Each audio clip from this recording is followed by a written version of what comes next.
So welcome to week 5. This week we're going to cover the idea that we can combine sound and breath, mostly through the exhalation. And we'll look at also some of the ideas we've previously mentioned in passing, including chakras, nadis, the idea of what we call the subtle body. This sort of theory originated in the tantric yoga literature in approximately the 6th century out of Tibet, China, India.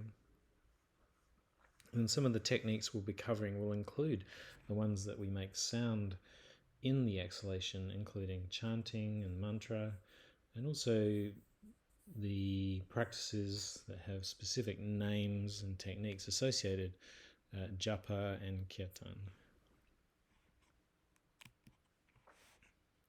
Just before we get into all this stuff, just want to mention once again the idea of activation versus restoration.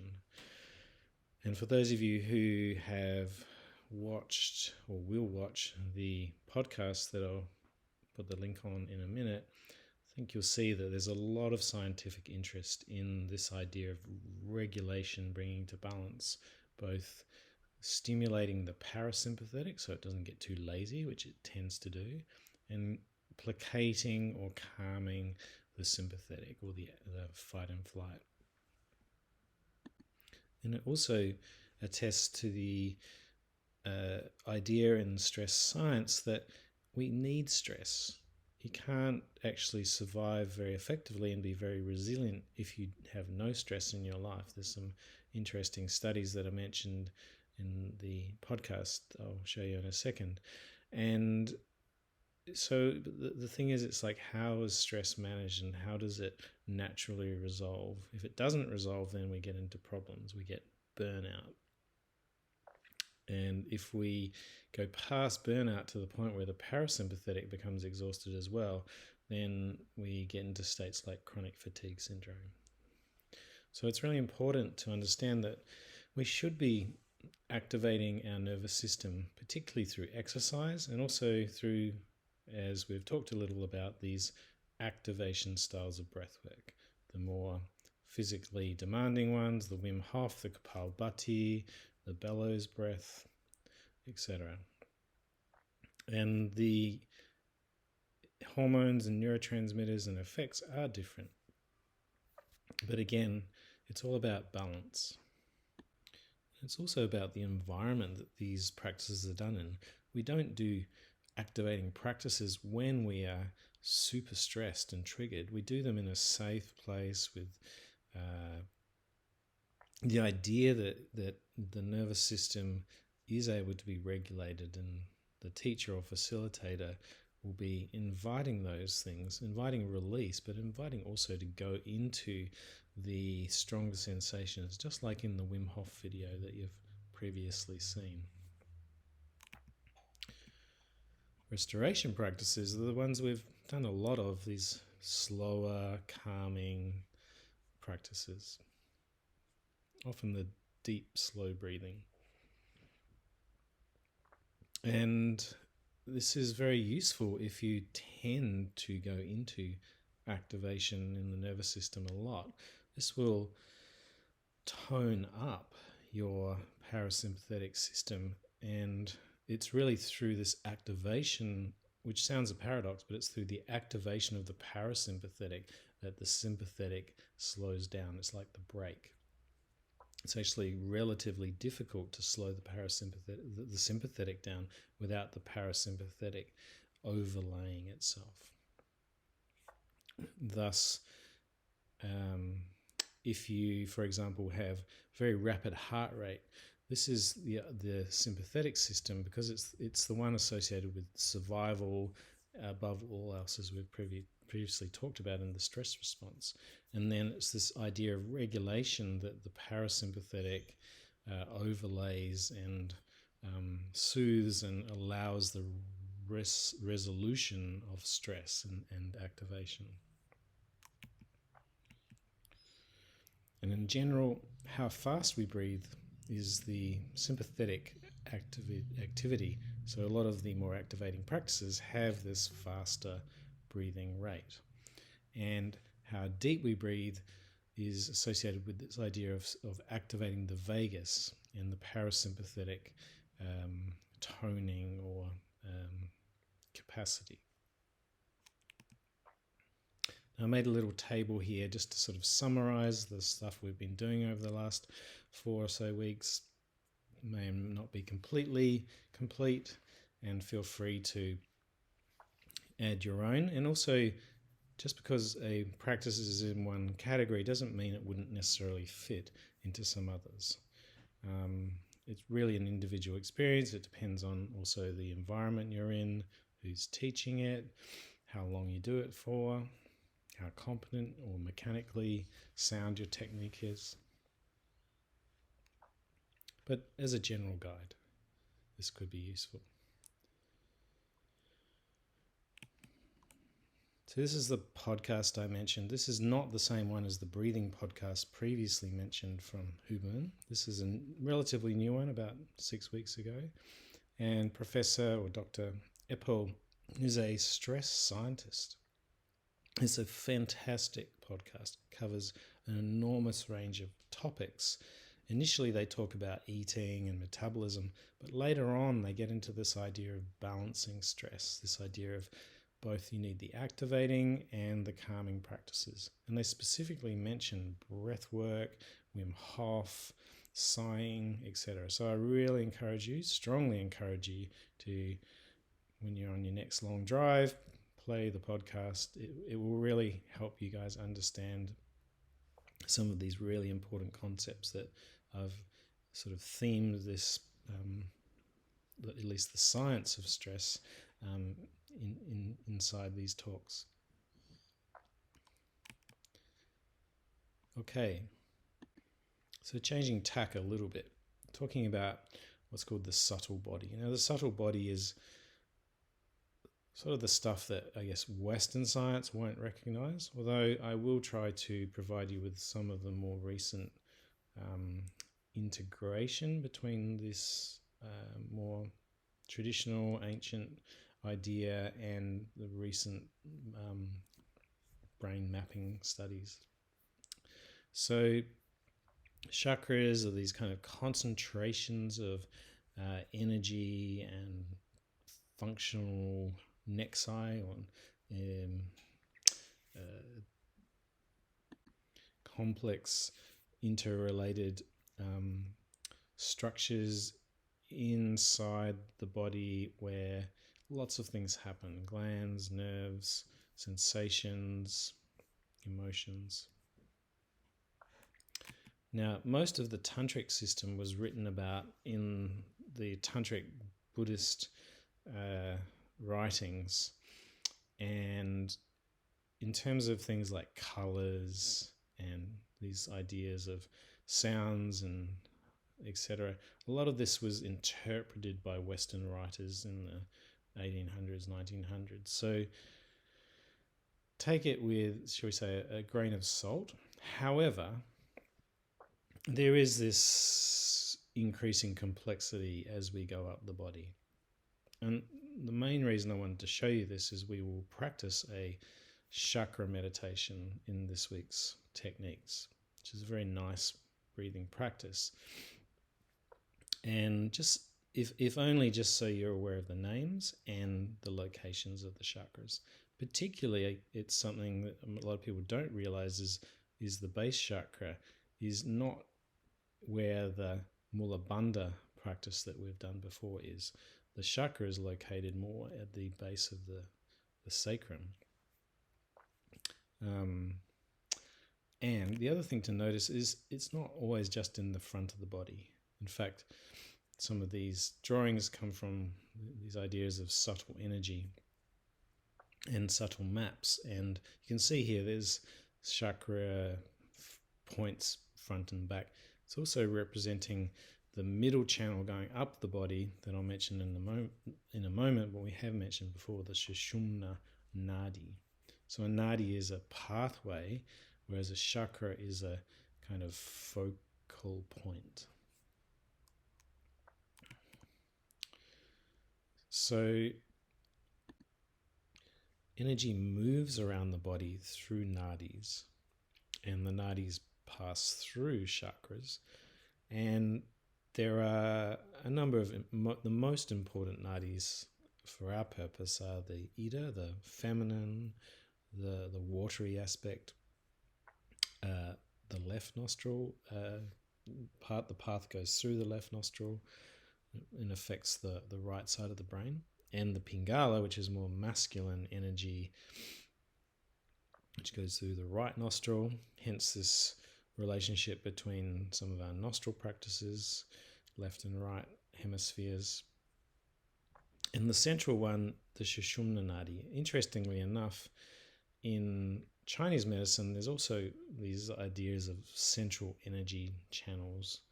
They call them the governing body and the conception body, or pathway, or meridian. Meridians and nadis are very similar ideas, developed through slightly, different cultural lenses. But it's very likely that scholars and theologians back several thousand years ago were conversing with each other. There's a strong mix of Taoism, Buddhism, yoga that kind of intermingles in some of these theoretical energy concepts. What I really like is the translation of Sushumna Nadi is also joyous mind. And indeed, there's some writing on when we do our certain breathing practices that the Sushumna Nadi becomes clear and open, and energy flows and they become really alive. And when energy flows, the mind actually settles because the body is also much more regulated. So this idea of body-mind interactions is not a new thing in science at all. It's very ancient. And these things were all written about through experience. They didn't have MRIs or, controlled studies or any of these things that we do now. Just in terms of correlating these things with science and biology, this is a really great picture of the parasympathetic and vagus nerve. You can see here it kind of starts coming out the brainstem, very close to where our breathing oscillator is, our breathing pulse nerve collection or ganglion. And there are some branches, including the ones that go to the throat, base of the tongue, and to the voice. Fascinating in terms of, what is being activated or stimulated through sound, through changing our oral structure with our tongue position. And then you can see it passes down into things like the lungs, the heart. And also there's a lot of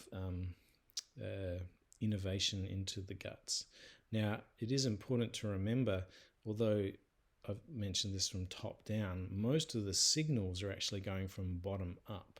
So this is the body's main way that it tells the brain, the brainstem, and the higher structures of the midbrain, which determine how we feel, this idea of interoception and arousal and our stress response, all kind of regulating or co-regulating each other.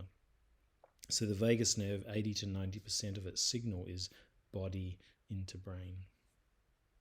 That doesn't mean that it doesn't affect things going the other way, and this is why body to mind practices tone up the vagus, make it more resilient and more, the signal strengths are more powerful, and then the signals that are coming back from the brain into the body will then keep the body responses calm, reduce the heart rate, keep the gut happy, you won't get cramps, keep the breath nice and even and satisfying, keep the all the functions that the vagus overlays on top of the sympathetic system will be more effective. And a similar but slightly more 3D idea, if you turn the person to the side, you see this idea of these plexuses or bunches of nerve endings coming out. What's fascinating here is these are very similar to the chakra centers. Pharyngeal in the throat, cardiac for the heart, solar plexus for the middle of the body, the hypogastric plexus for the second chakra, and the sacral plexus for the bottom chakra. And indeed, it was a recent paper that discussed this idea of, if we're feeling it in the body as a sense of energy, and then is it real? Is it really there? And so this study is commenting on the idea that yes, indeed, not only anatomically with these nerve plexuses, but also when they do functional MRI scans of these neural networks that I have talked about last week, that they can very much correspond to the information coming from the body to the brain. So it's a complex paper. I don't recommend you actually read it, but unless you're interested. But yeah, it is quite interesting that perhaps there is, essentially this is like the Chinese and the tantric systems talking about the same thing in different language. And again, we are Western terms is talking about the same thing in different language.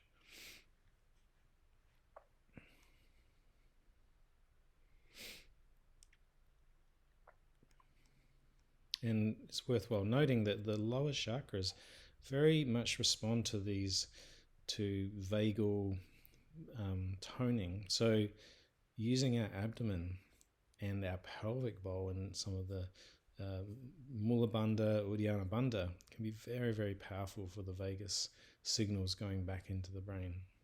Probably underrated. And just wanted to show you this little clip. It's silent, but it really just shows the dynamic structure of the throat, the tongue, and even the roof of the mouth when we make sound. This is a professional singer. Remembering that when we shift and move our muscles, change our throat, we can potentially stimulate the branches of the vagus nerve. It's a very short clip, quite interesting. See the tongue moving, the top of the mouth.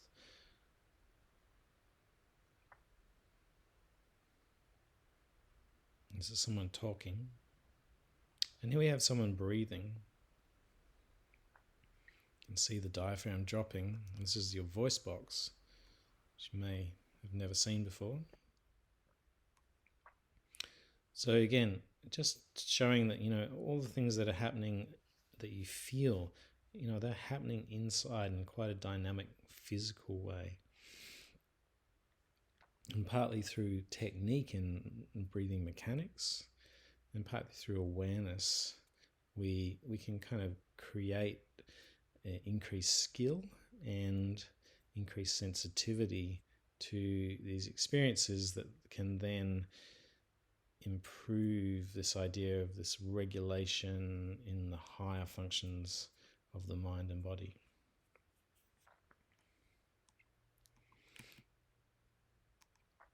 So back to subtle body esoteric discussion.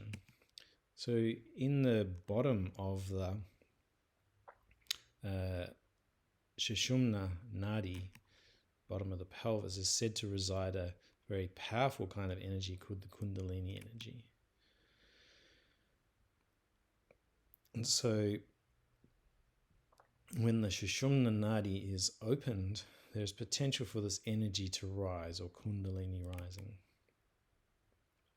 And without getting too complicated,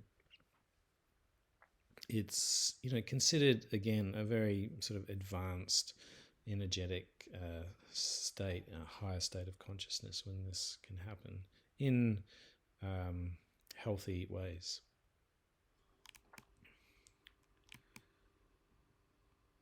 And it's mentioned here that the yoga practices and breathing, pranayama, but also chanting, meditation, thought to, unblock or improve the flow of energy through the spinal column, where the Sushumna Nadi is, unsticking chakras, allowing energy flow, and as such, the change in our awareness can be facilitated to a higher level, more presence.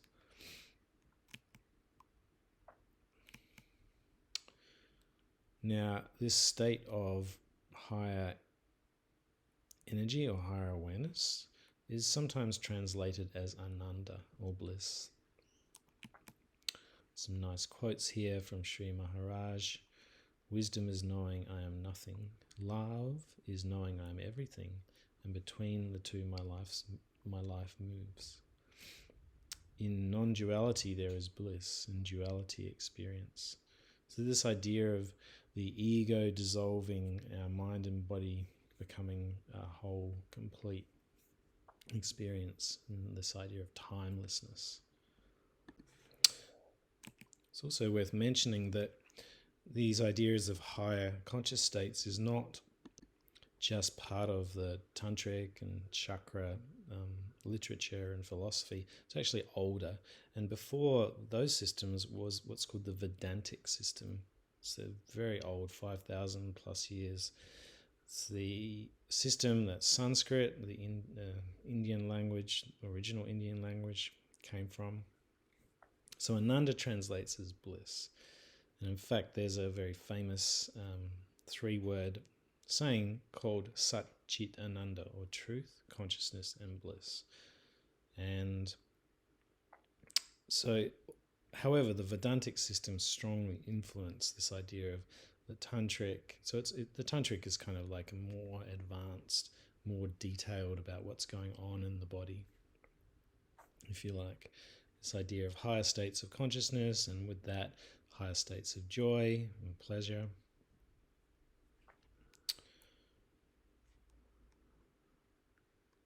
And again, when one is meditating or breathing or practicing or chanting, this is not the aim of the practice. However, if it is experienced, it might be a guide, similar to this idea of timelessness. It might be a guide to reflecting that it was a effective practice.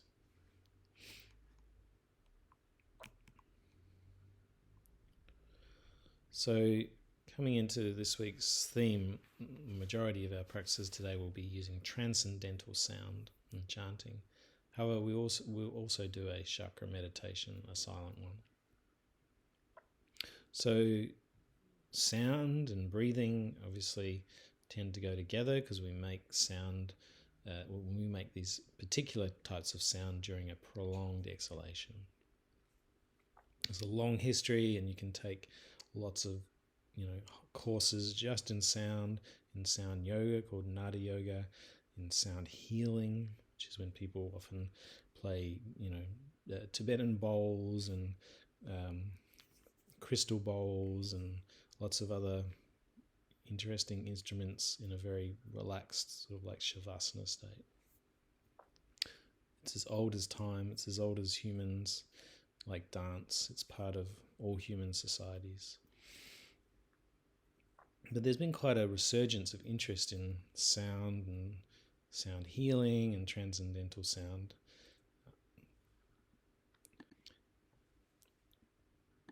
Indeed, transcendental meditation, or TM, is the recitation of a repetitive sound, although the sound is typically silent in our mind, not out loud. But these repetitive phrases have been studied quite a lot, either out loud or in the mind, and they certainly have some interesting effects in the brain's chemistry and structure, slightly different to mindfulness. but still very beneficial. George Harrison, who's obviously one of the Beatles, and he later on in his solo career became much more spiritual and was very interested in the Hare Krishna practices. The response that comes from chanting is in the form of bliss or spiritual happiness, which is a much higher taste than any happiness found here in the material world.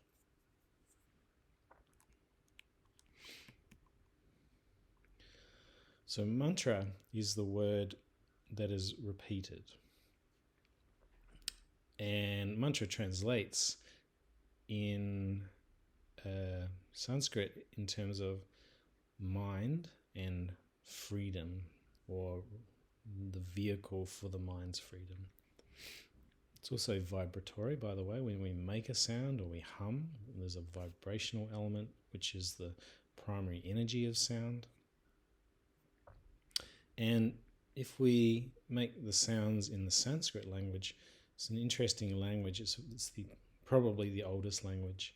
And it's said to be the language of the divine, in that its pronunciation particularly creates vibrations that affect the mind and potentially the world around us, but also in the body. And so to illustrate this, although we won't be actually practicing this one, this is a very, very famous Gayatri mantra. It's a Vedantic mantra, thousands of years old. But what this mantra is showing in the illustration is that each syllable has a different vibration affecting a different part of the body. So the mantra itself sounds like this: Om Bhur Bhurva Swaha Tat Savitur Varenyam Bhargo Devasya Dhimahi Dhiyo Yo Na Prachodayat. And these very ancient Vedantic practices are often representing the sun, the moon, very much sun worshippers. So the mantras we will be practicing in our session will be mostly Sanskrit language, partly because they're easy to say, they're heavy on the vowels, and when we talk about the Om mantra, you'll see that this allows the throat to be really open, creates a lot of energy. And sometimes chanting in a different language can be very freeing. It doesn't have the deep connections of our native language that sort of contain us or constrict us. If we say frog, we just can't stop thinking about a frog. But if we say Sat Nam or Om Bhur Bhurva Swaha, it's more a sound experience than a meaning experience. So japa is a technique of chanting mantra, where typically the mantra is chanted out loud and then whispered and then chanted silently. So we'll be doing a form of japa this week called Vedic chanting. The thing about Vedic chanting is it's only got 3 notes. And what we'll do is chant a very simple mantra, Om Namah Shivaya. And I'll show that to you in a second. But instead of singing it in a very fluid, melodic way, we'll just really chant something like this. Om Namah Shivaya. Only 3 notes. The Udatta, the raised note, is on the Shiva. So this is a mantra to Shiva. Nama meaning name, honoring. And Shiva is the deity in the Hindu philosophy that's associated with consciousness and higher states of consciousness. Simple as that. So in essence, with these mantras, we're inviting our own higher state of consciousness to come forth, to raise up, to free itself. So we'll do 108 repetitions, of which I'll guide you in these practices. Very simple. Om Namah, the lower note, Na, back to the middle note, Ma, the drone, Shivaya. It only takes about less than 10 minutes. The japa is found all over the world in Sikh, in Buddhism, in Hindu practice. To count, some people use the japa beads, which is often seen, the beaded necklace. They have 108 beads. I'll show you how to count in a different way, maybe actually easier. But there are studies on brains and people's stress levels and so on with these practices. Another form of mantra practice is bhajan. So bhajan really just is a group term for collective practice, whereas japa is usually an individual practice, although we'll practice in a group for the convenience. And the kinds of bhajan include kirtan and bhakti practice, which is very much a devotional practice, singing songs about connection and often singing to certain deities associated with devotion or love. The base practice, the long exhalation of sound, is called singing. And usually there's a leader, of which I'll do that role for you guys, who guides you in the melody and the rhythm. And the lyrics are typically in Sanskrit, but they do not have to be by any means. They can be in any language. But the emphasis is on the collective experience. And there's lots and lots and lots of studies on singing, whether it's in a choir, at home, singing in your car, singing in these collective, more mantra-based practices. So really interesting science here. Again, there's this connection with the breath. So kirtan is a one very popular these days form of bhakti collective singing. So I'll let you read this, but it's interesting that it's a very ancient, sort of a telling of a story. It's also an aspect of Nadi yoga and bhakti yoga, so it's this idea of devotion, not just the physical practice. It's not mentioned in the 8 limbs of yoga per se, but a very interesting and very lovely practice. There are many singers that you can find on streaming services and YouTube that I'll mention at the end of the notes that are worthwhile just checking out, basically. So the method is very simple. Essentially, it's the person leading the chant or the mantra will sing a verse, so Om Namah Shivaya, and then the group will sing it back. It's called call and response. So it's call, response, call, response, call, response the whole time. Maybe eventually at the end, everyone kind of gets into the rhythm and it becomes a more collective experience. Everyone's just singing together. But initially, kirtan has a certain structure.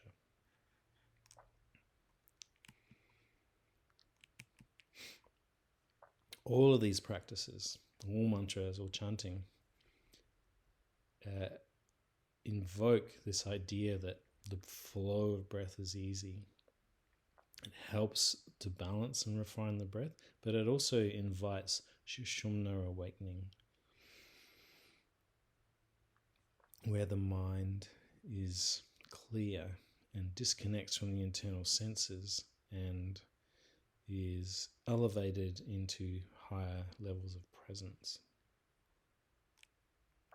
And Swami Rama writes 4 main practices for developing or activating Sushumna, or you might also call it dhyana, include. Well, look at this. We've done some of these already. Anapanasati, the initial practice where we're just focusing on the nose. And then this is also the breathing awareness practice. focal concentration. Next one, technique 19, Anuloma Viloma, using our bandhas to activate, to clear, to unblock all the chakras. A specific chakra meditation, of which Ananda Mandala, which we'll do today, is one example, but a very powerful one. And then finally, the chanting techniques. Of course, as I mentioned right back in week 1, how do we become more effective meditators? We relax the body and the mind follows. So of course, all these are helping various mind-body pathways regulate and relax, and then the mind will become less busy and will become less distracted and more present in the moment.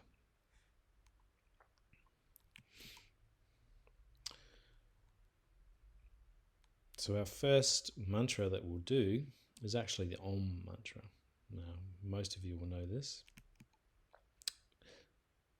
And I have mentioned this before, but Om is typically, especially if we're just doing it as a single mantra, is often pronounced Om, A-U-M.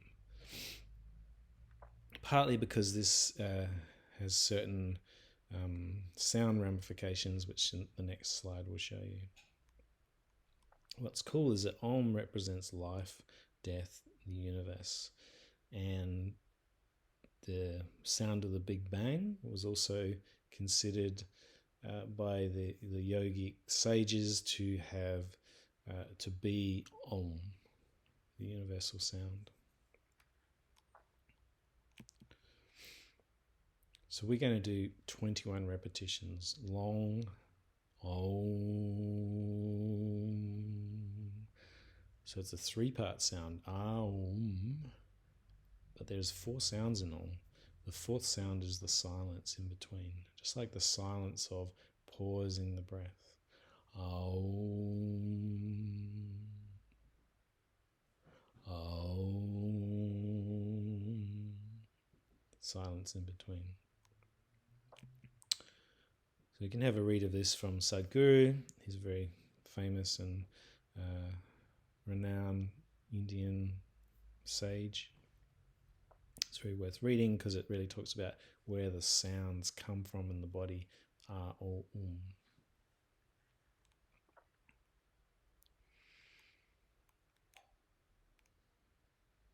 Remembering that the mantra sounds have a vibratory element, and vibrations can affect body functions, both in a positive and negative way.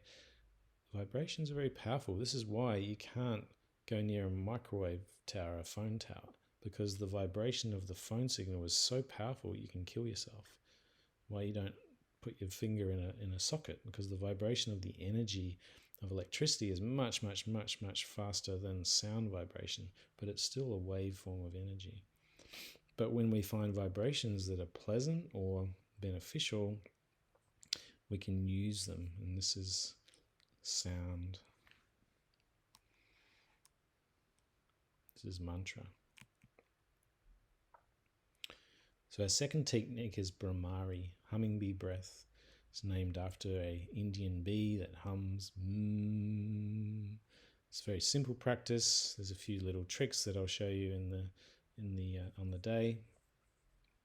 What we'll do though is we'll try it 3 different ways. We'll just try it seated, then we'll try it with the blockade of our ear holes, just squeezing that little cartilage in, so it becomes a much more internal state.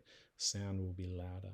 And then finally, we will try it through what's called toning, which I'll play a musical instrument called a shruti box, and you guys will sort of follow the hum with the sound. So we'll try a few different techniques there. The thing with the humming is to just check in that the jaw is soft and the lips are closed.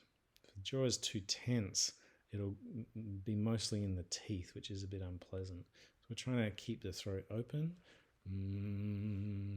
Just allow a little bit of buzzing in the lips, in the face area.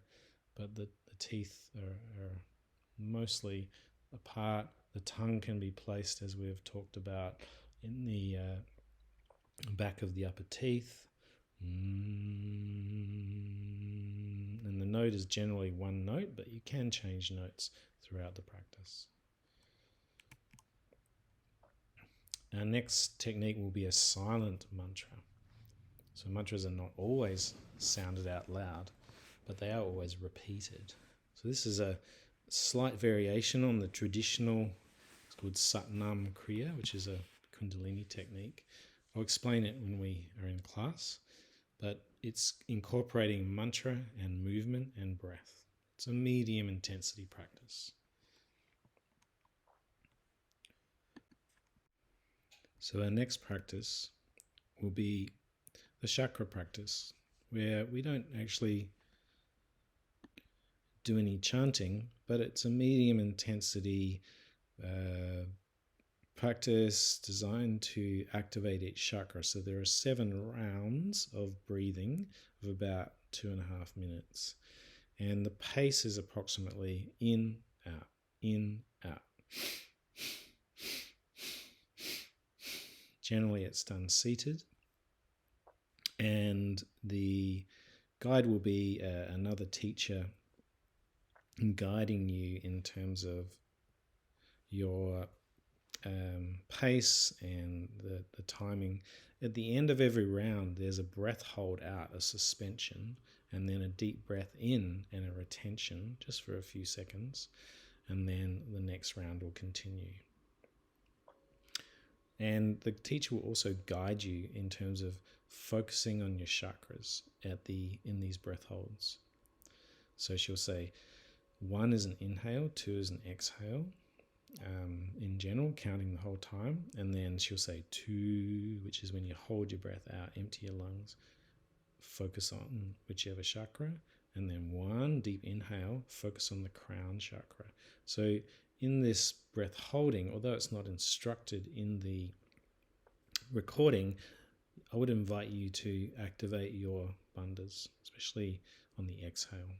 And then on the inhale, lift the chin, close the eyes, cross the eyes up towards the third eye chakra. And then start the next round. So we will, this takes about 25 minutes, 7 rounds. What I wanted to do today is, just to save time and give you guys a bit of a background, is to play the teacher's introductory talk, which is 2.5 minutes. It's not very long. So please just listen to this, just so you get an idea of her language, how she sounds, and the basic instructions. And then on the day we'll... Namaste. Ananda Mandala is a powerful yogic breathing technique and a form of meditation which helps to activate the chakras and to awaken the Kundalini. It is a combination of rhythmic, rapid breathing and meditation on the 7 chakras. When you hear 1, inhale. When you hear 2, exhale. Inhalation should be deep, while exhaling is fast and strong. Use the diaphragm, the stomach muscles, as a pump. Let your stomach extend out while inhaling and bring it in toward your spine while exhaling. At the end of each cycle, exhale completely when you hear 2 and follow the instructions on the chakra meditation. You will not be doing any of the chanting. This form of meditation is most effective when done in a group. Sit in a circle, holding hands. Both your thumbs will face left, so your left palm is up and the right palm is down. sit comfortably in a meditative posture on the floor or in a chair with your spine erect. Discontinue if serious discomfort arises. Keep focusing on breathing through any mild discomfort. The more deeply you breathe, the stronger are the benefits of this ancient yogic practice. Now, close your eyes, relax your body, and focus on your breathing.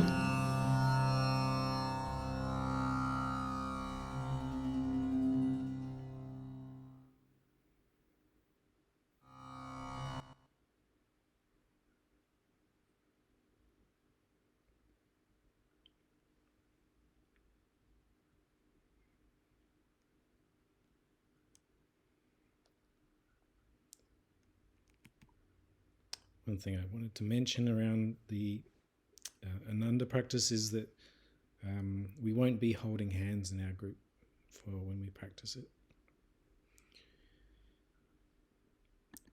So the last two practices for this week will be sounding and chanting of mantra. First one we'll do is the Vedantic japa practice, 108 repetitions. I'll guide you on this. Second one will be, move straight into the second one from the first one, will be the kirtan. Again, as I've mentioned, it's a call and response. It'll be musical. We're going to use the same mantra for both of these, just out of kind of an experimental approach, if you like. So the mantra is Om Namah Shivaya. Shiva is a representation of higher consciousness. Nama or Nama refers to name.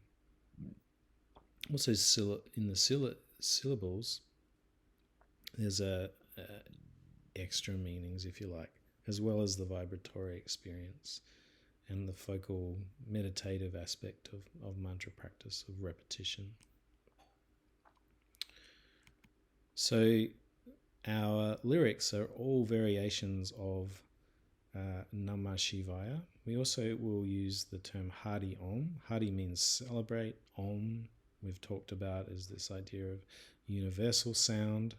So Hari Om, Hari Om, Hari Om, Namah Shivaya, Shivaya, Shivaya, Om Namah Shivaya, Hari Om Namah Shivaya, Hari Om Namo, Namah Shivaya, Om Namah Shivaya. So there'll be different rhythms and different melodies that I'll bring in throughout these mantra repetitions. You'll get me leading, and then the invitation will be for you guys to sing or chant these back to me.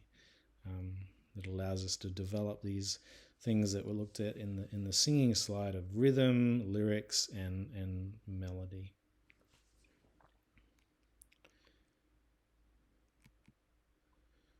Just some books you might be interested in if you're really interested in sound and meditation and musical or sound healing, Nada Yoga. There's a really great list here. Home practice this week. Well, really invite you to just check in about these activating and restorative practices, and where do you find your particular balance point? Maybe you've been noticing you've been becoming more proficient at some of these activating practices, and that commonly happens, and the benefits can actually extrapolate, which is great. Also, just checking in how singing or chanting or humming really makes you feel. Initially, again, it can be quite confronting. Our sound, if you like, can be, something perhaps we've been told we can't sing, or someone said something about our voice. It's a very personal thing.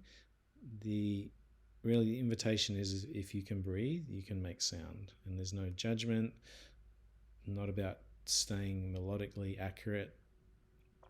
One of the great ways to do this is to play mantra when you're driving and sing along. And I've listed a few of the more famous artists here. Swami is one who does the more Vedantic japa practices. He's on Spotify. The others are more melodic and based from the Kundalini tradition or the yoga Vedantic tradition. Just note there's a spelling mistake there. Deva Premal is Premal. There are many, many others. Once your streaming services learns what you're listening to, you might find some more popping up. There's also lots of YouTubes out there. So this week's challenge, if you like, will be breathing awareness and a conscious pranayama practice.